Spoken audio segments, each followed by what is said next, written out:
आज हम रामायण के बालकांड के भाग तीसरी में विश्वामित्र के यज्ञ की कहानी सुनने जा रहे हैं। तो चले शुरू करते हैं। अब राजकुमार बड़े हो चले थे। राजा दशरथ ने उनको सुयोग शिक्षकों के आश्रम में भेजा। राजकुमारों ने थोड़े ही समय वेद, शास्त्र, पुराण और राजनीतिक प्राप्त कर ली थी। धनुविद्या और धनुर्वेद में वे कुशल हो गए। वीरता तो उनके रक्त में ही थी।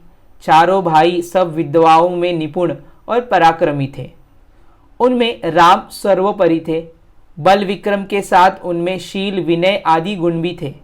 अपने पुत्रों के रूप, गुण और शील स्वभाव को देखकर माता पिता हर्ष से फूले नहीं समाते थे। राजकुमारों के युवा होने पर राजा को उनके विवाह की चिंता हुई।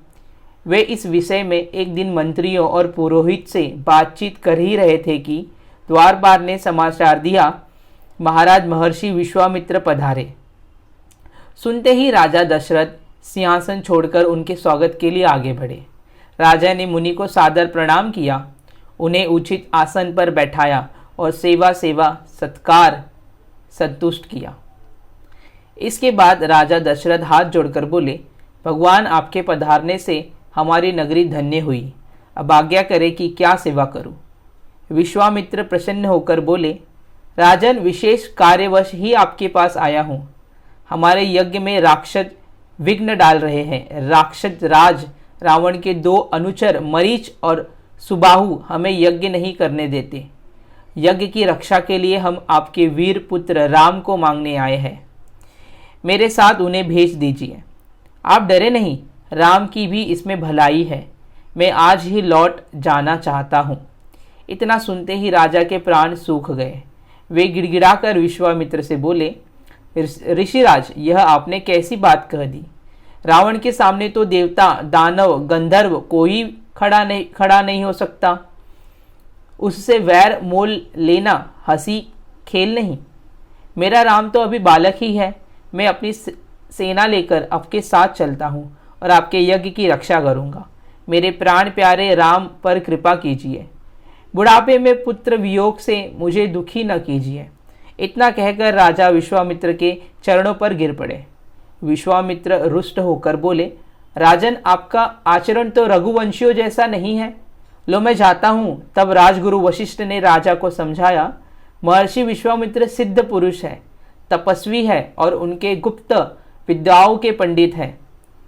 वे कुछ सोच समझ कर ही आपके पास आए हैं। राम को जाने दें, कोई इनका बाल भी बांका न कर सकेगा। तब राजा दशरथ ने राम को विश्वामित्र के हाथ सौंप दिया। लक्ष्मण भी बड़े भाई के साथ चल दिए।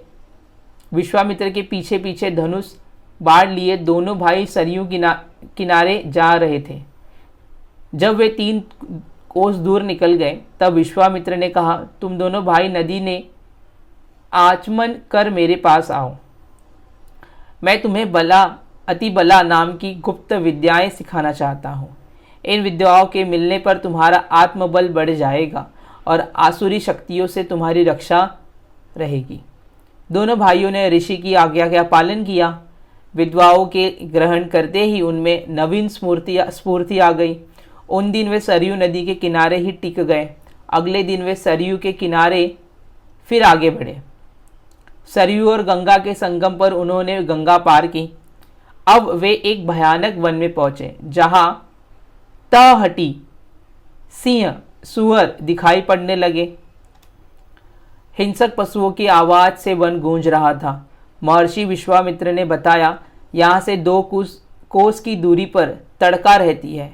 वह बड़ी बलवती, भयानक और दुष्टा है। उसने अपने पुत्र मारीच की सहायता से यहाँ के जनपदों को उजाड़ दिया है। अब तो यहाँ भयानक वन ही तुम देख रहे हो। आज तुम्हें उसका संहार करना है। स्त्री समझकर उसे छोड़ना ठीक न होगा। श्री राम ने उत्तर दिया, मैं आपकी आज्ञा का अवश्य पालन करूँगा। यह कहकर उन्होंने धनुष की डोरी खींचकर छोड़ दी। उसकी टंकार से दिशाएं गूंज उठी। महाराक्षी ताड़का भी उसे सुनकर एक बार घबरा गई और फिर गरजती हुए दौड़ी। राम के पास पहुंचकर उसने धूल धूल का बादल उड़ाया और पत्थरों की वर्षा करने लगी। राम ने उसे बाणों से घायल कर दिया। तब ताड़का अपनी लंबी बाहें फैलाकर राम पर झपटी, वह अदृश्य होकर घायल कर दिया। तब ताड़का अपनी लंबी बाहें फैलाकर राम पर झपटी, वह अदृश्य होकर फिर पत्थर बरसाने लगी। राम ने उसे चारों ओर से बाणों से घेर लिया। फिर उसके हृदय में उन्होंने ऐसा तीक्ष्ण बाण मारा कि वह हरा कर गिर पड़ी। विश्वामित्र ने राम को गले से लगा लिया। प्रसन्न होकर ऋषि ने दंड चक्र, काल चक्र, ब्रह्मास्त्र आदि अनेक दिव्य राम को दिए। राम और लक्ष्मण को साथ लिए मुनि विश्वामित्र अपने तक आगे बढ़े। महर्षि विश्वामित्र का यही आश्रम था। आश्रमवासियों ने उनका यथोचित सत्कार किया। विश्वामित्र ने उसी दिन यज्ञ आरंभ कर दिया। 5 दिन तक यज्ञ निर्विघ्न चलता रहा। 6ठे दिन आकाश में घोर गर्जना सुनाई पड़ी। देखते देखते काले बादल जैसे 2 विशालकाय राक्षस वहां आ पहुंचे। इनमें से एक ताड़का का पुत्र मारिच था और दूसरा उसका साथी सुबाहु था। इन राक्षसों के पीछे बहुत बड़ी सेना भी थी।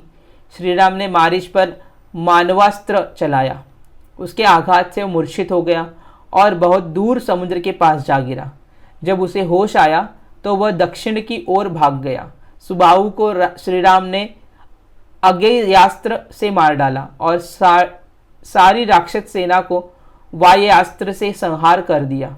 विश्वामित्र का यज्ञ निर्विघ्न समाप्त हो गया। विश्वामित्र ने राम को हृदय से लगा लिया। सब ऋषि राम की प्रशंसा करने लगे। चले जात मुनि दिन ही दिखाई, सुनी जोड़कर पूछा, अब हमारे लिए क्या आज्ञा है।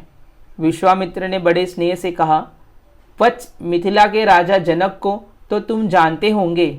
वहाँ बहुत बड़ा यज्ञ हो रहा है। हम लोग को वहाँ जाना है।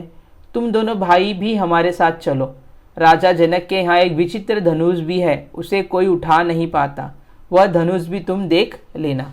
ऐसे और भी कहानी सुनने के लिए चैनल को सब्सक्राइब करें। धन्यवाद।